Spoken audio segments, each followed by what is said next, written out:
Good Tuesday morning. The process starts with an alcohol prep pad. Next, you're inserting a tab into the machine, squeezing a fingertip, pressing the device against your finger, and a needle prick for a drop of blood. Sometimes as I'm checking blood sugar, I think about how I'm for that little time for one drop of blood as compared to the blood that Jesus shed for you and me. He took on the blackness of our sin. And when he was nailed to that cross, a criminal's cross, it was our sins he paid the penalty for.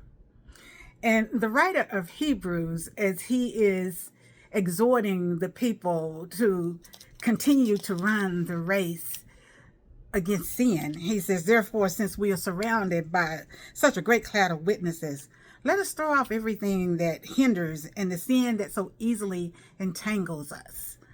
A runner who's racing in track, they have light uniforms on. They're not hindered with the phone and keys and things in their pocket. As we are running this Christian race, every day is a spiritual battle. And the writer is reminding us, get your mind set on things above. Don't get stuck into details here on earth. Make sure you're not willfully sinning. Let's keep the focus. And he says, let us run with perseverance. Let's keep going. The race marked out for us. And then how do we do that? We fix our eyes on Jesus, the pioneer. That's the beginner. He started it. And the perfecter. That's the one who will mature and complete us of our faith. Who, for the joy that was set before him. And we are that joy. The joy of being obedient to his Father and the joy of saving us. He endured that cross. He never said a mumbling word up there except for those 7 last words. And remember when he said, Father, forgive them, for they know not what they do. Scorning this shame, the shame of it being on a criminal's cross. And then 3 days in that ground, in a borrowed tomb. But then he rose and he sits at the right hand of God, the Father, as our advocate. He said, consider him who endured such opposition from sinners. There was always somebody mocking and following him, the Pharisees, the chief priests, the elders. His life was marred by people trying to disprove who he was, so that we would not grow weary and lose heart. So when you think, oh, I'm just tired, I'm just weary, I can't do this anymore.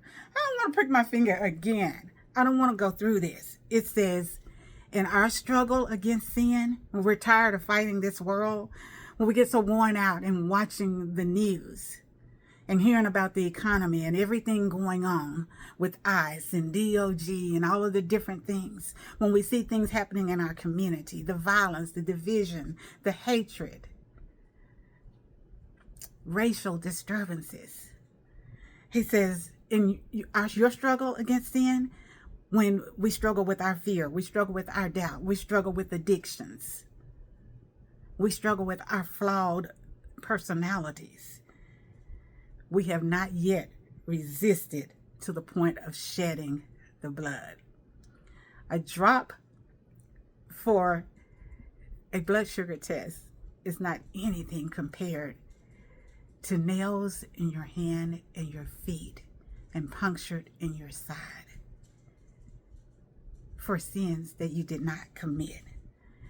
So today, we're talking about being disciplined. We're talking about staying on the course, remembering that this is spiritual warfare. And no matter what persecutions, what we go through, what sins we're constantly fighting, and yes, we are, every day, our biggest enemy is the prince of this world, Satan. But then there's also our flesh. And don't forget, the world has a lot to say. It's a spiritual battle, wickedness in high places. And when you get tired, even as Paul said in Galatians, don't be weary in well-doing, for in due season you will reap if you faint not. The Hebrew writer is saying, think about Jesus. It's almost like, hey, so you think you're sick? Take a run down the ICU wing. You realize that you're really blessed. And it's not saying that our sickness is not valid. It's reminding us to live for Jesus, not self, because we have not yet resisted unto blood as we're striving in our sin. Hebrews chapter 12, verses 1 through 4. I love you. The Lord loves us. He so wants us to love one another. And God willing, I'll see you the next day. Have a terrific Tuesday. Bye.